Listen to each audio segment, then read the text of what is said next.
కొంతమంది ఏమనుకుంటారంటే సమయానుకూలంగా సలహాలు సూచనలు ఇవ్వడానికి ఉంటాయి, పాటించడానికి ఉండవు అని అనుకుంటారు.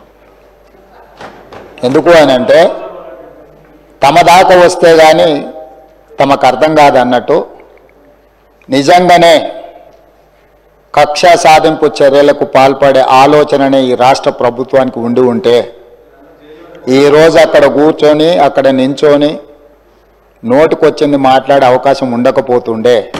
చెంచల్గూడనో చెర్లపల్లిలో మమ్మల్ని ఎక్కడైతే పెట్టినరో డిటెన్షన్ సెల్లో ఎవరిని కలవకుంటే నిర్బంధించినరో అక్కడనే మీరుండేటోళ్ళు. కానీ మా ప్రభుత్వం 15 నెలల్లో ఎవరి మీద కూడా కక్షా సాధింపు చర్యలకు పాల్పడలేదు.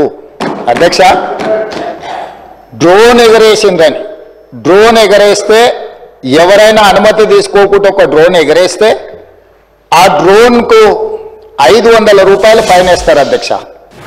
కానీ పార్లమెంట్ సభ్యుడిగా కాంగ్రెస్ పార్టీ వర్కింగ్ ప్రెసిడెంట్గా నన్ను అరెస్టు చేసి జైలుకు పంపించి మామూలుగా దానికి 500 రూపాయల ఫైన్ ఉంటే బిలో 7 years ఉంటే రిమాండ్కే పంపరు, పోలీస్ స్టేషన్ బెయిల్ ఇవ్వాలి. కానీ అధికారాన్ని అడ్డం పెట్టుకొని అన్ని రకాల వ్యవస్థల మీద ప్రభావితం చేసి చెర్లపల్లి జైలుకు పంపించి నక్సలైట్లు ఐఎస్ఐ తీవ్రవాదులు ఉండే డిటెన్షన్ సెల్లో ఒక కాంపౌండ్లో ఏ ఒక్క ఖైదీని లేకుండా 7 ఫీట్ల బై 12 ఫీట్లు ఉంటే అందులో 3.5 ఫీట్లు పండుకోవడానికి దిమ్మె ఉంటుంది, ఒక చిన్న బాత్రూమ్ ఉంటుంది అధ్యక్ష. 16 రోజులు డిటెన్షన్ సెల్లో ఒక మనిషిని చూడకుండా నన్ను నిర్బంధించిన ఆ కోపాన్ని దిగమింగుకొని రాష్ట్ర ప్రయోజనాల కోసం ఈరోజు పనిచేస్తున్నా అధ్యక్ష. రాత్రిపూట పడుకోవడానికి లైట్ బంద్ చేయకుండా ట్యూబ్ లైట్లు ఆన్లో పెడితే అది ఓపెన్ ఎయిర్ జైల్, ఇంతింతలో బల్లులు 7 ఫీట్లలో 3.5 ఫీట్లు దిమ్మ ఉంటే దిమ్మ మీద పడుకుంటే ఇంకొక 3.5 ఫీట్లు గ్యాప్ ఉంటుంది. లైట్లు బంద్ చేయకుండా లైట్లు ఓపెన్ పెడితే అధ్యక్ష ఇంతింతలో బల్లులు 20-30 పైన ట్యూబ్ లైట్ ముందు పురుగులు తిరుగుతుంటే అది ఓపెన్ ఎయిర్ జైలు కాబట్టి పురుగులు వస్తే పురుగులను తినడానికి బల్లులు పరిగెత్తుతుంటే ఏ ఒక్క రోజు రాత్రి కూడా పడుకోకుండా మేల్కతో కూర్చున్న అధ్యక్ష. బయట కానిస్టేబుల్ లైట్ బంద్ చేయ పడుకుంటా అంటే లేదు సార్ పైనుంచి ఆదేశాలు ఉన్నాయి, ఆ ట్యూబ్ లైట్లు బంద్ చేస్తే మీరు పడుకుంటారు కాబట్టి ట్యూబ్ లైట్లు ఆన్లోనే పెట్టమని. ఆ ట్యూబ్ లైట్ స్విచ్ బయట ఉంటుంది అధ్యక్ష, లోపల ఉండదు. ఆ చిన్న బాత్రూమ్ చిన్నది, కూర్చుంటే బయటకు కనిపించేటట్లుంటుంది అధ్యక్ష. ఒకసారి నేను ఎమ్మెల్యేల హోమ్ కూడా నా దగ్గర ఉంది కదా, ఎమ్మెల్యేలను నేను తీసుకెళ్తా, మంత్రులను తీసుకెళ్తా. ఏ జైల్లో ఐఎస్ఐ తీవ్రవాదులను కరడుగట్టిన నక్సలైట్లను బంధిస్తారో పార్లమెంట్ సభ్యుని నన్ను 16 రోజులు అందులో బంధిస్తే 16 రోజులు రాత్రిపూట ఏ ఒక్క రోజు పడుకోలేదు అధ్యక్ష. పొద్దున పూట బయటకు వదిలినప్పుడు 6 గంటలకు వచ్చి ఖైదీలను బయటకు వదులుతారు కదా అధ్యక్ష. బయట ఒక చెట్టు ఉంటే 16 రోజులు పొద్దున పూట చెట్టు కింద పండుకున్న అధ్యక్ష. అయినా నేను కోపం ప్రదర్శించలే. ఇవన్నీ కూడా దేవుడు అనేటోడు ఉంటాడు, చూస్తాడు, అంతకు 4 ఇంతలు అనుభవిస్తారని నేను అనుకున్నా. సరిగ్గా నేను ప్రమాణ స్వీకారం చేసే రోజే నా మీద కక్ష సాధించిన వాళ్ళని దేవుడే చూపించి దావకంలో షరీక్ చేపించింది అధ్యక్ష. నేను ఎవరిని ఏం అనాల్సిన పని లేదు. మొదటిసారి నన్ను జైల్లో ఎన్ని రోజులు పెట్టినరో వాళ్ళకి తెలుసు. నా బిడ్డ లగ్గం ఉంటే కూడా లగ్గానికి ఇంటరిం బెయిల్ 2 గంటలు పోయి లగ్గం చూడడానికి కూడా అభ్యంతరం పెట్టి ఢిల్లీ నుంచి న్యాయవాదులను తీసుకొచ్చి ఇక్కడ వాదించి ఆయన బిడ్డ లగ్గపత్రిక రాసుకోవడానికి కూడా వెళ్ళడానికి వీల్లేదు అని చెప్పి కోర్టులో వాదించిన వాదనలు అక్కడ ఉన్నాయి అధ్యక్ష. కోర్టు నాకు కండిషనల్ బెయిల్ ఇచ్చింది అధ్యక్ష. చెర్లపల్లి జైలు నుంచి ఎన్కన్వెన్షన్ ఫంక్షన్ హాల్కి పోయి నా బిడ్డ లగ్గపత్రిక రాసుకొని అక్కడి నుంచి సీదా మళ్ళీ చెర్లపల్లి జైలుకు పోయిన అధ్యక్ష. రాజకీయ కక్షా సాధింపు మీద నాదా? నా బిడ్డ లగ్గానికే పోకుంటే నన్ను అడ్డుకున్నా ఎవరికైనా అధ్యక్ష, మన పిల్లల కంటే మనకేముంటుంది అధ్యక్ష ఈ భూమి మీద? నా బిడ్డ లగ్గానికి లగ్గపత్రిక రాసుకోవడానికి కూడా అడ్డుకుంటే కూడా నేను మిమ్మల్ని ఏమనలే. నేను పార్లమెంట్ సభ్యుడిగా ఉంటే, పార్టీ వర్కింగ్ ప్రెసిడెంట్గా ఉంటే ఎవరో జర్నలిస్టు డ్రోన్ ఎగరేసి వాళ్ళ విలాసవంతమైన బంగ్లాల వివరాలు తీసుకొచ్చి నాకు అందిస్తే వాటిని పత్రికలకు విడుదల చేసిన పాపానికి నన్ను అక్రమ కేసులు పెట్టి అదే చెర్లపల్లి జైల్లో డిటెన్షన్ సెల్లో పెట్టారు అధ్యక్ష. 16 రోజులు నిద్రలేని రాత్రులు గడిపిన పార్లమెంట్ సభ్యుడిగా, పార్టీ వర్కింగ్ ప్రెసిడెంట్గా అయినా నేను కక్ష చూపించలేదు అధ్యక్ష. నిజంగానే నేను కక్ష చూపించదలుచుకుంటే మీ కుటుంబంలో ఒక్కరు కూడా బయట ఉండరు అధ్యక్ష. అందరు చెర్లపల్లినే. నేను ఎలా ఎన్నికల ముందు చెప్పినట్టు మీకు డబుల్ బెడ్రూమ్ ఇల్లు మీరు పేదలకు కట్టియలే, మీ గ్యారంటీ కట్టిస్తే మీ కుటుంబానికి డబుల్ బెడ్రూమ్ ఇల్లు అని చెప్పుంటే అధ్యక్ష. ఎన్నికల హామీలు అమలు చేయలేదు అంటుంది కదా అధ్యక్ష. ఎన్నికలప్పుడు ఈ హామీ కూడా ఇచ్చిన. ఆ కుటుంబానికి చెర్లపల్లి జైల్లో డబుల్ బెడ్రూమ్ కట్టిస్తా, కొడుకు కోడలు అల్లుడు బిడ్డ ఉంటే వేరే వేరే ఎందుకుంటారు, అందరినీ కలిసి ఒకటే దగ్గర ఉండేటట్టు కట్టిస్తాను. కానీ ఆ హామీ కూడా నేను అమలు చేయలే. ఎందుకంటే నేను విఘ్నత ప్రదర్శించాలనుకున్నా. ఈ అధికారం ప్రజలు ఇచ్చింది ప్రజల సంక్షేమం కోసం, తెలంగాణ రాష్ట్ర అభివృద్ధి కోసం, పారదర్శకమైన పరిపాలన అందించడం కోసం నాకు అధికారం ఇచ్చిండ్రు. ప్రజలు ఇంత పెద్ద అధికారాన్ని, ఇంత పెద్ద బాధ్యతను ఈ వయసులో నాకు అప్పచెప్పింది నా కోపం కోసమో, లేకపోతే నన్ను నా పట్ల వాళ్ళు వ్యవహరించిన విధంగానే వాళ్ళ పట్ల నేను వ్యవహరించడానికి ప్రజలు నాకు అధికారం ఇవ్వలేదని విచక్షణను ఉపయోగించి ఈరోజు కూడా వాళ్ళ మీద ఇంతవరకు అక్రమ కేసులు పెట్టలేదు అధ్యక్ష. కానీ సొంత పార్టీ ఆఫీసులో కూలీ మనుషులను తెప్పించి రికార్డ్ చేయించి పచ్చి బూతులు మీరు తిట్టిస్తే కూడా చెంపలు వలగొట్టేంత శక్తి ఉన్న సంవయనంతో ఊరుకున్న అధ్యక్ష. ఎవరైనా బజార్లో ఏదైనా మాట్లాడితే మాట్లాడిన దాన్ని కూడా సెన్సర్ చేస్తాం. బూతులు మాట్లాడినప్పుడు ఒక బీప్ పెడతాం అధ్యక్ష, టెలికాస్ట్ చేయొద్దని. కూలీ పైసలు ఇచ్చి కిరాయి మనుషులను పెట్టించి మీరు పచ్చి బూతులు మాట్లాడిచ్చినా నేను ఏమాత్రం కూడా కక్ష సాధింపు చర్యలకు పాల్పడలేదు అధ్యక్ష. కాబట్టి ఈరోజు మేమేదో కక్షా చర్యలకు పాల్పడుతున్నట్టు, మేము కక్షా చర్యలకే పాల్పడితే ముఖ్యమంత్రికి ఉన్న విశేషమైన అధికారాలతో మీరు ఒక్కరైనా బయట ఉండేటోళ్ళ. ఈరోజు తెలంగాణ సమాజం అన్నిటిని గమనిస్తుంది. ఎక్కడికి వెళ్ళానని అడుగుతున్నా, ఇంకెన్ని రోజులు బయట వదిలేస్తావని తీసి లోపలే. అసలు నువ్వు లోపలేస్తావనే కదా నీకు ముఖ్యమంత్రి పదవి చేసింది, నువ్వెందుకు ఇట్లా సమయం పాటిస్తున్నావు లోపలేయమంటే కూడా నేను ఏ రోజు కూడా అటువైపు పోయలేదు అధ్యక్ష. అదేవిధంగా ధనిక రాష్ట్రం, మేము హామీలను అమలు చేసినాం. ఇక మేము సత్యహరిచంద్రుడు కూడా మమ్మల్ని చూసే నేర్చుకోవాలి, ఆయన కూడా మళ్ళీ ఆదర్శంగా తీసుకోవాలి. ఇట్లాంటి మాటలు మాట్లాడుతుంటే పర్వాలేదు, వాళ్ళ గొప్పతనాలు వాళ్ళు చెప్పుకుంటే నా ఇప్పు నువ్వు గోకు, నీ ఇప్పు నేను గోకుతానే పాలసీలో వాళ్ళ గురించి వాళ్ళు గొప్పలు చెప్పుకుంటా అంటే నాకు అభ్యంతరం లేదు. కానీ ఒకటి రెండు విషయాలు, తెలంగాణ సమాజం వ్యవసాయ కూలీలు, వ్యవసాయ రైతులు, వ్యవసాయం మీదనే ఆధారపడ్డ ప్రజలు తెలంగాణలో దాదాపుగా 70% ఉన్నారు. 2014 ఎన్నికలలో ఘనత వహించిన చంద్రశేఖరరావు గారు రైతులకు ఇచ్చిన హామీ ₹1,00,000 రుణమాఫీ చేస్తా అని అధ్యక్ష. ఎన్నికలయ్యి అధికారంలోకి వచ్చిన తర్వాత ఏకమొత్తము ఏకదాటిగా ₹1,00,000 మేము రుణమాఫీ చెయ్యము, 4 విడతలుగా చేస్తామన్నారు అధ్యక్ష. ప్రతి సంవత్సరం మేము 25,000 4 విడతలే చేస్తామన్నారు. వీళ్ళు మొదటి 5 సంవత్సరాలు 2014 నుంచి 2018 వరకు ఎన్నికల వరకు వీళ్ళు చేసిన రుణమాఫీ ₹16,143 కోట్ల అధ్యక్ష. ఇందులో 4 విడతలుగా వీళ్ళు రుణమాఫీ చేసినందుకు, 4 సంవత్సరాలు వాయిదాల మీద చేసినందుకు దాదాపుగా మిత్తి కింద ₹2,630 కోట్ల పోయింది అధ్యక్ష. నికరంగా మిగిలింది వీళ్ళు చేసింది మొదటి 5 సంవత్సరాలలో ₹13,514 కోట్ల అధ్యక్ష. మొదటి విడత 5 సంవత్సరాలు కలిపి వారు చేసిన రుణమాఫీ. రెండవ విడత మళ్ళీ చెప్పింది అధ్యక్ష, మొదటిసారి చేయలేకపోయినాం, రెండవసారి గ్యారెంటీగా చేస్తాం, ఈసారి మమ్మల్ని నమ్మండి అన్నారు. సరే, ప్రజలు తెలంగాణ వాళ్ళు మంచోళ్ళు, మొదటిసారి పాపం కొత్తగా వచ్చిన రాష్ట్రం ఇప్పుడిప్పుడే సంసారం మొదలు పెట్టారు, రెండోసారైనా ఇచ్చిన మాట నిలబెట్టుకుంటారు కదా, మొదటిసారి చేసిన తప్పు చేయడానికి ప్రజలు రెండోసారి కూడా వాళ్ళని కనికరించారు, వాళ్ళకి అధికారం ఇచ్చింది అధ్యక్ష. రెండోసారి ఏం చేసింది అధ్యక్ష, మొదటిసారైనా 4 సంవత్సరాలు ప్రతి సంవత్సరం కొంత 4 సంవత్సరాలు ఇచ్చింది అధ్యక్ష. రెండవసారి 4 సంవత్సరాలు ₹1 ఇవ్వాలి అధ్యక్ష. ఆఖరి సంవత్సరంలో వాళ్ళు చేసిన రుణమాఫీ ఎంత అంటే 21,35,557 మంది రైతులు అధ్యక్ష. రైతుల నెంబర్ మళ్ళొకసారి వినండి అధ్యక్ష. 21,35,557 మంది రైతు కుటుంబాలకు 11,909 కోట్ల రూపాయలు రుణమాఫీ చేసిండ్రు అధ్యక్ష. ఎప్పుడు 4వ సంవత్సరంలో. ఈ 11,909 కోట్ల రూపాయల రుణమాఫీలో మిత్తి కింద 8,515 కోట్ల రూపాయలు పోయింది అధ్యక్ష.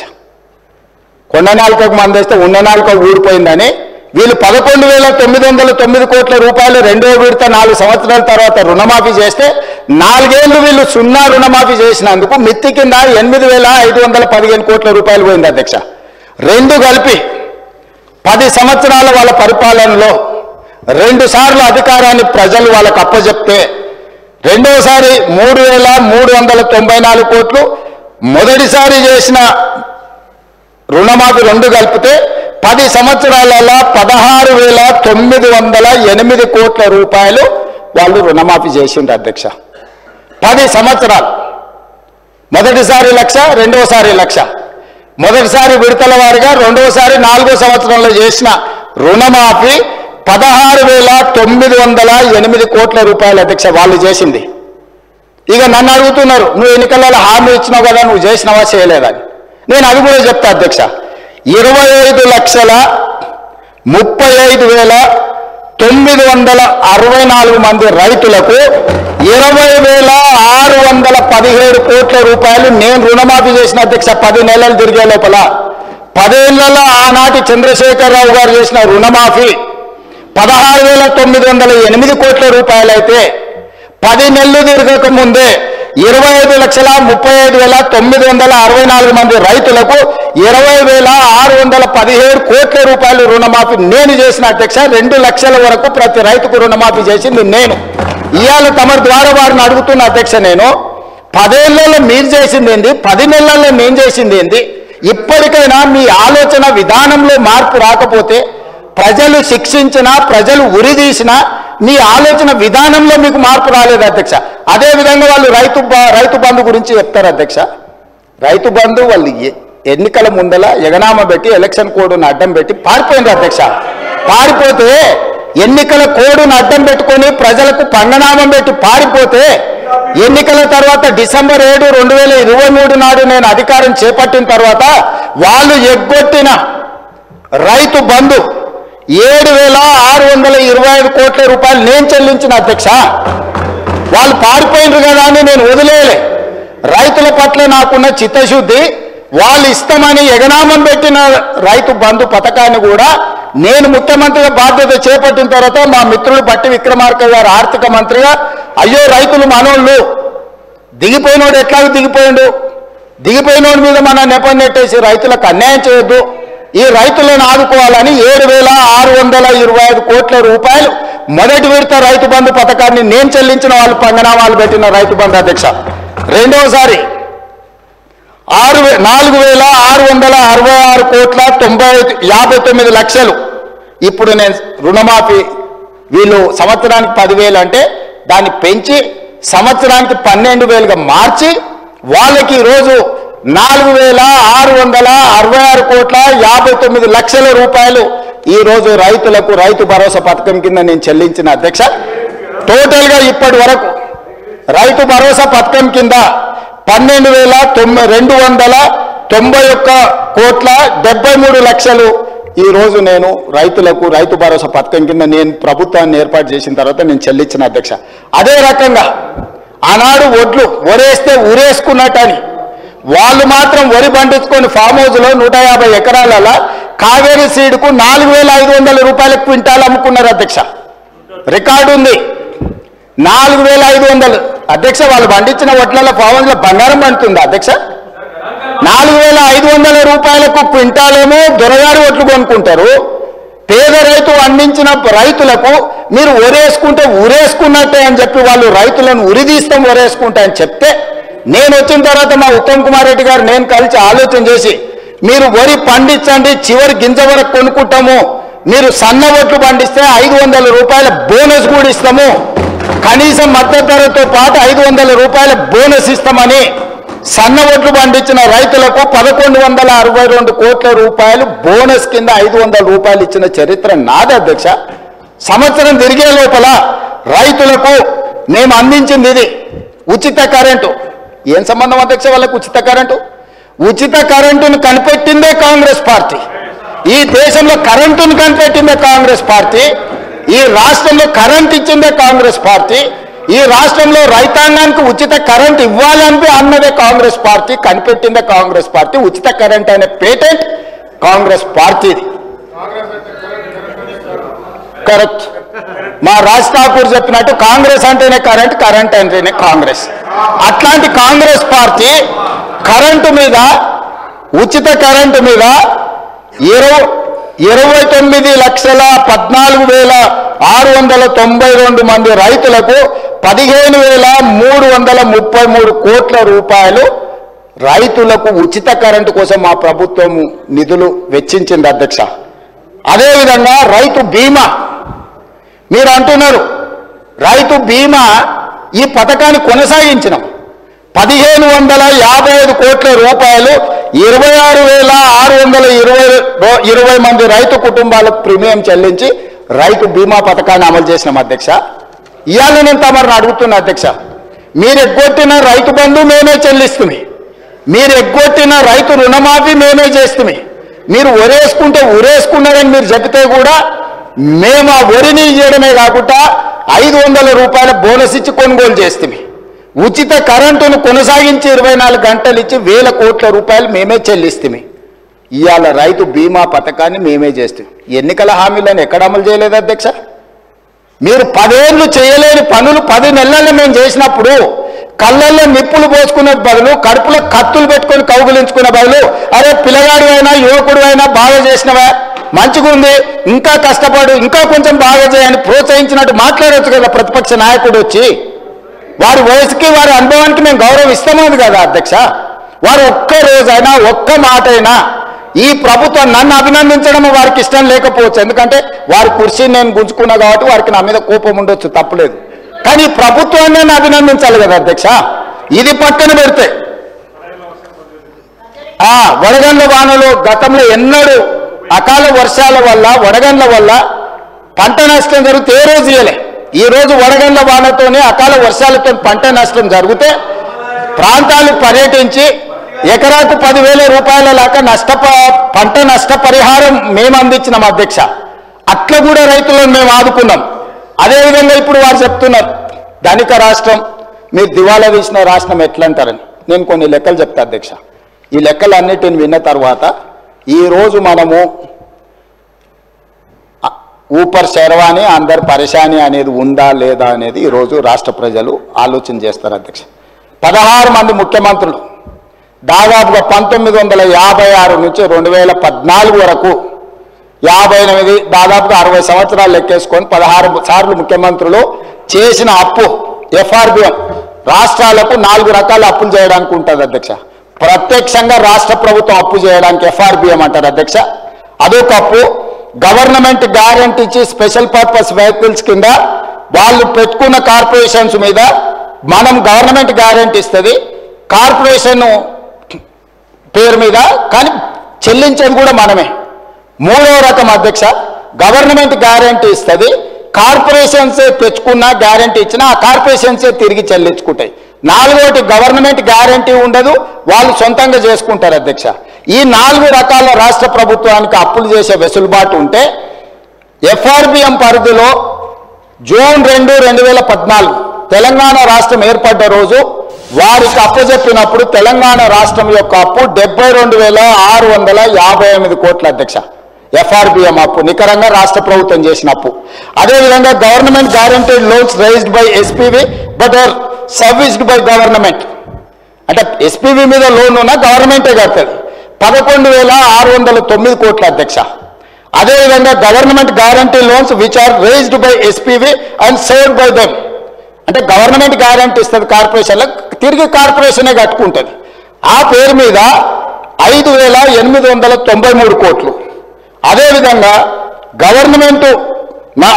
గవర్నమెంట్ గ్యారంటీ లేకుండా వాళ్ళే తెచ్చుకునేది ఆ రోజు 0, 1 రూపాయి కూడా అప్పు లేదు. ఈ మొత్తం కలిపితే 3 రకాల అప్పులు కలిపినప్పుడు జూన్ 2, 2014 సభ్యులందరూ కూడా వినాలి, 90,161 కోటి అధ్యక్ష. 90,161 కోటి రూపాయల అప్పుతోని ధనిక రాష్ట్రంగా వారికి మేము అప్పజెప్పడం జరిగింది. తెలంగాణ రాష్ట్రం ఇవ్వడమే కాకుండా హైదరాబాద్ రాష్ట్రంతో కూడుకున్న తెలంగాణను మిగులు బడ్జెట్తో కేవలం 90,161 కోట్ల రూపాయల అప్పుతోని వాళ్ళకి రాష్ట్రాన్ని అప్పచెప్పినాం అధ్యక్ష. 10 సంవత్సరాలలో వాళ్ళు చేసింది కూడా చెప్తా అధ్యక్ష. 1/12/2023 7 తారీఖు నాడు నేను బాధ్యత తీసుకున్నా, కానీ లెక్కలు ఆ మంత్ వరకు తీసుకున్నా. 1/12/2023 నాటికి FRBM అప్పులు 3,87,173 కోట్ల అధ్యక్ష. అంటే 3 లక్షల దాదాపుగా 20,000 కోట్లు ఈ 10 సంవత్సరాలలో వీళ్ళు తీసుకొచ్చారు అధ్యక్ష. అదేవిధంగా government guaranteed loans raise by SPV but are service by government 1,27,209 కోట్ల అధ్యక్ష. అదేవిధంగా థర్డ్ కేటగిరీ కింద తెచ్చుకున్న లోన్లు 95,461 కోటి అధ్యక్ష. 4 non guarantee loans which are paid by corporations 59,414 కోట్ల అధ్యక్ష. ఈ 4 కేటగిరీల కింద 1/12/2023 నాడు మాకు అధికారాన్ని అప్పజెప్పేటప్పుడు బట్టి విక్రమార్క గారికి వారు అప్పజెప్పిన అప్పు 6,69,257 కోట్ల రూపాయల అధ్యక్ష. ఇది కాకుండా 6,69,257 కోట్లు ఇది నికరంగా అప్పులు. ఇది కాకుండా వీళ్ళు ఇచ్చిపోయింది ఏంది అధ్యక్ష? పేమెంట్లు పెండింగ్ అధ్యక్ష. వీళ్ళు మేము అభివృద్ధి చేసినామని ఏదైతే చెప్తుండ్రో వీళ్ళు చేసిన అభివృద్ధి ఏంటంటే మాకు అప్పులను ఇచ్చిపోయినారు అధ్యక్ష. 40,000 కోట్ల రూపాయలు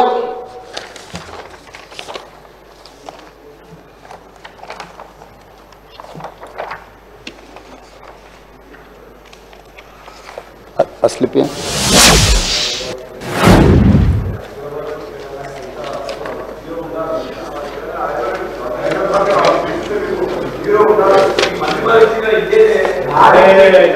స్పీకర్ సార్ 6,69,257 కోట్లు నికరంగా వీళ్ళు చేసిన 4 రకాల అప్పులు.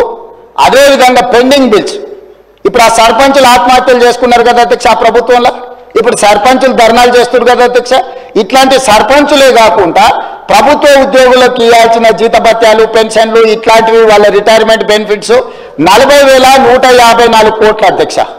ఇవే కాకుండా అదర్ పెండింగ్ బిల్స్ అన్డిక్లేర్డ్ అంటే ఈరోజు ఉచిత కరెంటు కింద విద్యుత్ శాఖకు అదేవిధంగా సింగరేణి నుంచి బొగ్గు కొనుక్కొని other pending bills DISCOM energy dues Singareni power dues SC and ST subplan backlog payments 1,09,740 కోట్ల అధ్యక్ష.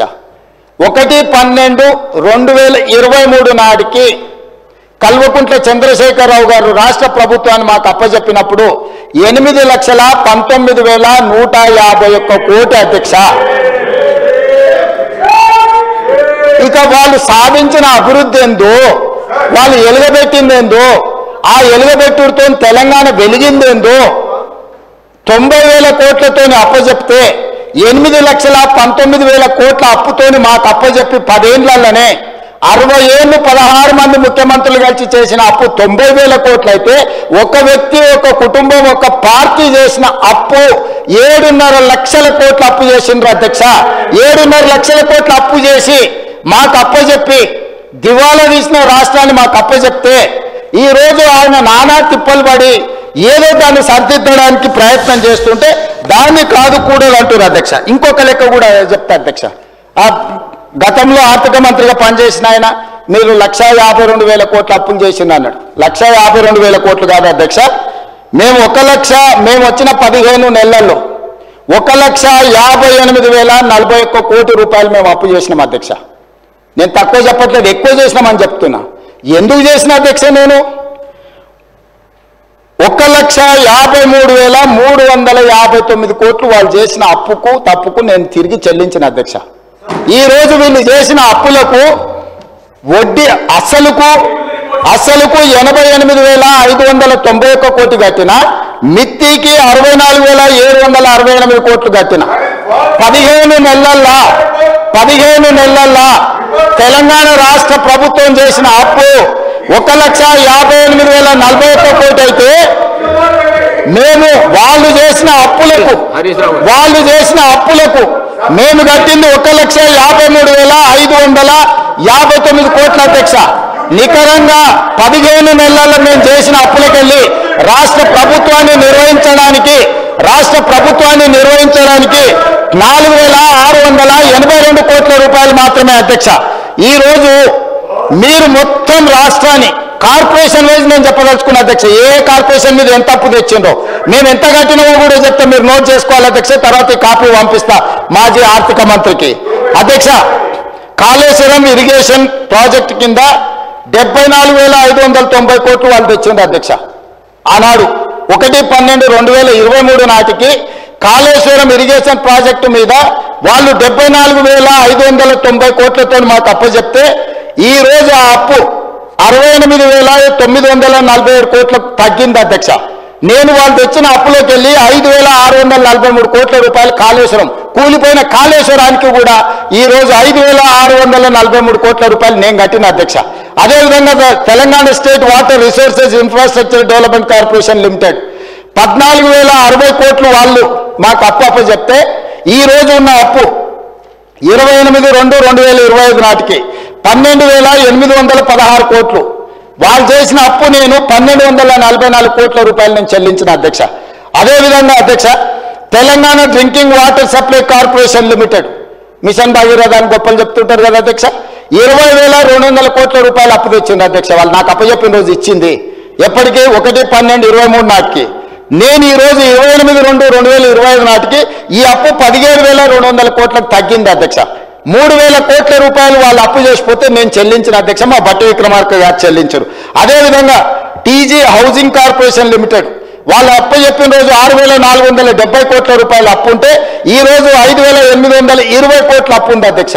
నేను 650 కోట్ల రూపాయలు వాళ్ళు చేసిన అప్పులకు నేను పాయమాలు కట్టిన అధ్యక్ష. అదేవిధంగా అధ్యక్ష, ఈరోజు టీజీ రోడ్డు కార్పొరేషన్ లిమిటెడ్కు వాళ్ళు 2,951 కోటి రూపాయల అప్పు చేస్తే ఇవాళ 2,646 కోట్ల అప్పు ఉంది అధ్యక్ష. 305 కోట్ల రూపాయలు నేను తిరిగి చెల్లించిన అధ్యక్ష.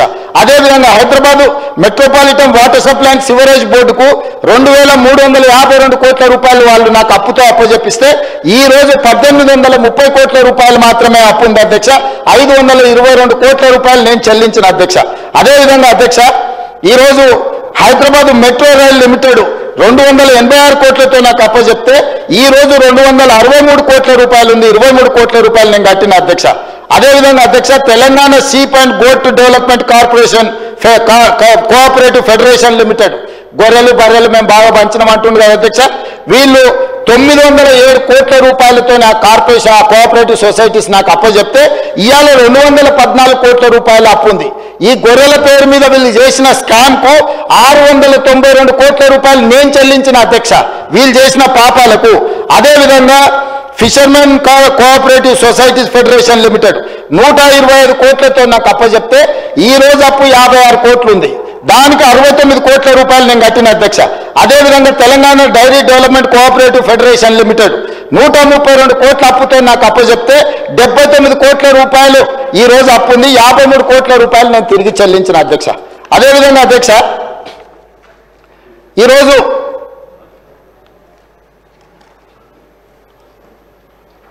టీజీ పోలీస్ హౌసింగ్ కార్పొరేషన్ అధ్యక్ష 168 కోట్ల రూపాయలతో నాకు అప్పచెప్తే ఈ రోజు ఉన్న అప్పు 37 కోట్లు, అంటే 132 కోట్ల రూపాయలు నేను చెల్లించిన అధ్యక్ష. టోటల్గా 1,27,209 కోట్ల రూపాయలతో ఈ 18 కార్పొరేషన్లు నాకు అప్పచెప్తే ఈ రోజు ఉన్న అప్పు ఈ కార్పొరేషన్ల పేరు మీద 1,17,109 కోట్ల రూపాయలు అధ్యక్ష. ఈ 15 నెలల వీళ్ళు చేసిన అప్పులకు 10,100 కోట్ల రూపాయలు ఈ 18 కార్పొరేషన్లలో కట్టిన అధ్యక్ష. ఇంకా అయిపోలేదు అధ్యక్ష, ఇంకా ఉన్నది. అదేవిధంగా ఏవైతే ఎస్పీఎల్ కార్పొరేషన్ చేసే దాంట్లో 28/2/2025 నాటికి ఈరోజు Telangana state civil supplies corporation అధ్యక్ష పౌర సరఫరాల శాఖ 56,146 కోట్ల రూపాయలతో నాకు అప్పచెప్తే ఈరోజు మేము ఇన్ని చేస్తే కూడా 57,824 కోట్ల రూపాయలు ఉంది అధ్యక్ష. మేము ఆన్ టైంలో మేము చెల్లించినాం. అదనంగా మేము చేసిన అప్పు 1728 కోట్ల రూపాయలు అధ్యక్ష. అదేవిధంగా అధ్యక్ష టీజీ రోడ్ ట్రాన్స్పోర్ట్ కార్పొరేషన్ 1270 కోట్ల రూపాయలతో నాకు అప్పచెప్తే ఈరోజు 735 కోట్ల రూపాయల అప్పు ఉంది అధ్యక్ష. అంటే 535 కోట్ల రూపాయలు నేను తిరిగి చెల్లించిన అధ్యక్ష. అదేవిధంగా జిహెచ్ఎంసి 1332 కోట్ల రూపాయలతో నాకు అప్పచెప్తే ఈరోజు 1086 కోట్ల రూపాయల అప్పే ఉంది అధ్యక్ష. అంటే 246 కోట్ల రూపాయలు జిహెచ్ఎంసీలో వాళ్ళు చేసిన అప్పులకు నేను చెల్లించిన అధ్యక్ష. అదేవిధంగా డైరీ ఇన్ఫ్రాస్ట్రక్చర్ డెవలప్మెంట్ ఫండ్ 103 కోట్లతో నాకు అప్పచెప్తే ఈరోజు 129 కోట్లు అయింది అధ్యక్ష. 26 కోట్లు మేము ఇక్కడ పెరిగింది అధ్యక్ష. Telangana northern power distribution corporation limited అంటే విద్యుత్ సరఫరా చేసే నార్థన్ కార్పొరేషన్ అధ్యక్ష. నార్థన్ కార్పొరేషన్లో వాళ్ళు ఆ రోజు అప్పచెప్పింది 12,544 కోట్లతో వస్తే ఈరోజు 17,209 కోట్ల రూపాయలు మేము పెరిగింది అధ్యక్ష. 4,000 మేము అదనంగా అప్పు చేసినాం అధ్యక్ష. టోటల్గా ఈరోజు మేము చేసిన అప్పులు అని మాట్లాడే దాంట్లో వీళ్ళు అన్ని 95,461 కోట్ల రూపాయలతో మాకు అప్పచెప్తే 1,24,419 కోట్ల రూపాయలు అధ్యక్ష. మేము టోటల్గా ఈ అన్నిటినీ దాదాపు ఈ 14 కార్పొరేషన్ల మీద మేము అదనంగా చేసిన అప్పు 28,957 కోట్ల రూపాయలు అధ్యక్ష. అదేవిధంగా అధ్యక్ష ఎనర్జీలో కూడా సేమ్ దీంట్లో ఇప్పుడు ట్రాన్స్కో కానీ లేకపోతే Telangana state power generation corporation కానీ Telangana state southern power distribution కానీ సింగరేణి కాలరీస్ కానీ అదేవిధంగా జిహెచ్ఎంసీ కానీ వీటన్నిటిని లెక్కేసుకుంటూ వస్తే 59,414 కోట్ల రూపాయలతో వీళ్ళు అప్పచెప్తే ఈరోజు 59,956 కోట్ల రూపాయలు 543 కోట్ల రూపాయలు మాత్రమే 11 కార్పొరేషన్ల మీద అదనంగా ఉంది అధ్యక్ష. మరి మాజీ ఆర్థిక మంత్రి గారు 1,58,000 కోట్ల రూపాయలు మీరు అప్పులు చేసిందని అబద్ధాలు చెప్తుంటే ఏం చెప్పాలి అధ్యక్ష? 1,58,000 కోట్ల రూపాయలు మేము చేసిన అప్పు మీరు చేసిన అప్పులకు 1,53,000 కోట్ల రూపాయలు చెల్లించాల్సి వచ్చింది. రాబోయే 45 నెలలు ఇప్పుడు 15 నెలలు అయిపోయింది. 60 నెలలకు మేము ప్రభుత్వాన్ని ఏర్పాటు చేస్తే యావరేజ్గా ప్రతి నెల 10,000 కోట్ల రూపాయలు ఎఫ్ఆర్బిఎం పరిధిలో కానీ కార్పొరేషన్ల పరిధిలో కానీ కార్పొరేషన్లు తిరిగి చెల్లించే పరిధిలో కానీ ఈ 4 రకాల అప్పులల్లా ప్రతి నెల 10,000 కోట్ల రూపాయలు అప్పు తెచ్చి వాళ్ళు చేసిన తప్పులకు పాయమాలు కట్టినాం అధ్యక్ష. ఈ 1,52,000 కాదు, రాబోయే 45 నెలల్లో కూడా వాళ్ళు చేసిన అప్పుల కోసం చెల్లించడానికి ప్రతి నెల 10,000 కోట్ల రూపాయలు యావరేజ్గా అప్పు చేయాలి అధ్యక్ష. 60 నెలలు అంటే 6 లక్షల కోట్ల రూపాయలు ఈరోజు వాళ్ళు చేసిన అప్పులకు తిరిగి చెల్లించడానికి అప్పులు చేయాల్సిన పరిస్థితి వచ్చింది అధ్యక్ష. అదేవిధంగా ఉద్యోగాల గురించి మాట్లాడుతుంటాడు అధ్యక్ష. మేము ఉద్యోగాలు నియమించినాం, మా మొత్తం నోటిఫికేషన్లన్నీ మేమే ఇచ్చినామని. మీరు నోటిఫికేషన్లు ఎప్పుడెప్పుడు ఇచ్చినో మొత్తం ఉన్నాయి అధ్యక్ష. ఒక 2-3 చెప్తా అధ్యక్ష. ల్యాబ్ టెక్నీషియన్స్ గ్రేడ్ 2 2017లో నోటిఫికేషన్ ఇచ్చింది అధ్యక్ష.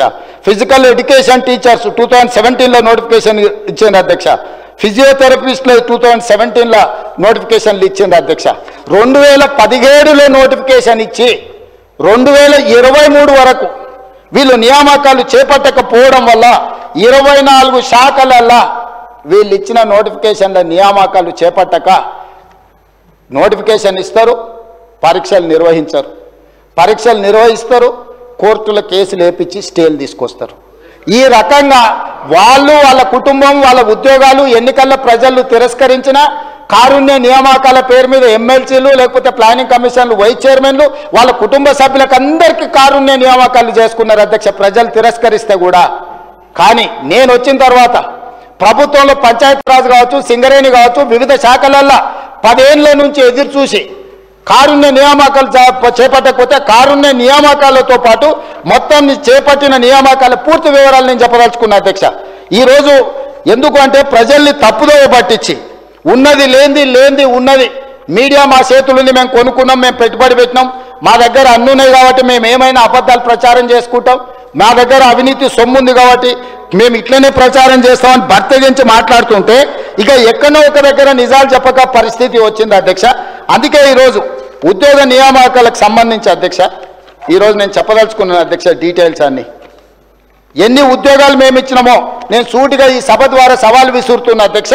మేము ఇచ్చిన ఉద్యోగాలు శాఖల వారిగా టోటల్గా నేను చెప్తాను అధ్యక్ష. ఈరోజు వీటన్నిటిని తీసుకొని 25 శాఖలలో నేను చేపట్టిన నియామకాల అధ్యక్ష. Agriculture and cooperation department 208, animal husbandry dairy development and fisheries department 173, అదేవిధంగా backward classes welfare department 5764, energy department 850, environment forest science and technology department 23, finance department 308, food and civil supplies department 71, general administration department 5, health medical and family welfare department 7517, higher education department 2361, home department 15526, అదేవిధంగా అధ్యక్ష industries and commerce department 7, irrigation and command area development department 1235, labour and employment department 128, minorities welfare department 1584, municipal administration and urban development department 3148, Panchayat Raj and rural development 1232, planning department 2, revenue department 3048, schedule caste development department 2562, secondary education department 10211, transport road and building department 442, tribal welfare department 1413, women child disabled and senior citizens department 115, youth advancement tourism and culture department 13, మొత్తం కలిపి 57,946 ఈ 15 నెలల నా ప్రభుత్వ నియామకాలను చేపట్టింది. Department wise ప్రతి వివరాలు నేను ఇక్కడ ఈ సభ ముందు పెడుతున్నా అధ్యక్ష. ఈ దేశంలోనే స్వతంత్రం వచ్చినప్పటి నుంచి ఏ ప్రభుత్వం కూడా including Congress governments, Narendra Modi గారు ప్రాతినిధ్యం వహిస్తున్న గుజరాత్లో రైతులకు ఇన్ని వేల కోట్ల రుణమాఫీ జరగలేదు, రైతులకు రైతు బంధు ఇవ్వలేదు, రైతులకు ఉచిత కరెంటు ఇవ్వలేదు, రైతులు పండించిన పంటకు బోనస్ ఇవ్వలేదు. రాష్ట్రంలో ఉన్న అప్పులను వాళ్ళు చేసిన అప్పులన్నిటికీ మళ్ళీ అప్పులు చేసి తిరిగి చెల్లించి 1,52,000 కోట్ల రూపాయలు తిరిగి చెల్లించి ప్రతి నెల 1వ తారీఖు నాడు ప్రభుత్వ ఉద్యోగులకు 1వ తారీఖు నాడు జీతాలు ఇస్తున్నాం. మీరు ఉన్నప్పుడు నెలాఖరు వరకు కూడా ప్రభుత్వ ఉద్యోగులకు కూడా విడతల వారిగా జీతభత్యాలు ఇచ్చిన మీరు ఇవాళ మమ్మల్ని తప్పు పట్టేది. ఇవాళ 57,946 ఉద్యోగాలు మేమిస్తే మీ కుటుంబంలో 2 కారుణ్య నియామకాలు 4 మంత్రులు తీసుకున్న మీరు మాకొచ్చి ఇక్కడ నించొని నీతులు చెప్తారా? మీ నీతులు చెప్తే మేము వినాలా? కాబట్టి ఇప్పటికైనా మీ ఆలోచన విధానాన్ని మార్చుకోండి. మేం కక్ష సాధింపు రాజకీయాలకు పాల్పడడం లేదు. మేం కక్ష అంటూ సాధించడం మొదలు పెడితే మీరెవ్వరు ఇక్కడ ఉండరు. మీరందరు చర్లపల్లిలో చెంచడుగూడలో ఉండేవాళ్ళు. మీరు ఆనాడు కృష్ణమాదిగని వదలలే, రవిప్రకాష్ని వదలలే, రేవంత్ రెడ్డిని వదలలే, కనిపించిన ఎవరిని వదలలే. ఈ రోజు మీరు వెనుకేసుకొచ్చిన ఎవరైతే జర్నలిస్ట్ అనే ముసుగుదొడిగి మీరు పోయి కలిసి వచ్చిందో ఎస్సీ ఎస్టీ కేసు పెట్టి మీరు జైలు వేస్తే ఆ అమ్మాయికి కూడా అడ్వకేట్ని పెట్టి బెయిల్ ఇప్పించింది నేను. ఇవాళ మీరు మీ దగ్గర అక్రమ సంపాదన ఉందని చెప్పి అబద్ధాలు ప్రచారం చేసి ఈ ప్రభుత్వాన్ని బద్నాం చేయాలని నోటికొచ్చింది మాట్లాడితే ఎట్లా అధ్యక్ష? ఇప్పటికైనా 10 సంవత్సరాలు మీరు చేసిన అప్పులకు తప్పులకు తెలంగాణ రాష్ట్రం శిక్ష అనుభవిస్తుంది. ఈరోజు తెలంగాణ రాష్ట్రానికి ఉన్న అప్పు మీరు చెప్పినట్టు మేము ఒకవేళ 1,88,000 కోట్ల అప్పు చేసి ఉంటే 1,58,000 కోట్ల అప్పే మేము చేసి ఉంటే ఈ అప్పు ఈరోజు 8 లక్షల పై కోట్లుగా ఉండేది. కానీ ఈరోజు తెలంగాణ రాష్ట్రానికి ఉన్న అప్పు 1/28/2/2025 నాటికి 7,38,707 కోట్లు మాత్రమే అప్పు ఉన్నది. ఇదేం తక్కువ కాదు. ఇవన్నీ మీరు ఇచ్చిపోయిన వారసత్వం. వారు ఆస్తులు సృష్టించడం అంటారు. ఏం సృష్టించారు అధ్యక్ష? ఒక్కటి చెప్పు. కాళేశ్వరం. మా వెంకటరెడ్డి గారు చెప్పారు అది కూలేశ్వరం అని. 3 ఏళ్లలో 1,02,000 కోట్లు కాంట్రాక్టర్లకు పే చేశారు.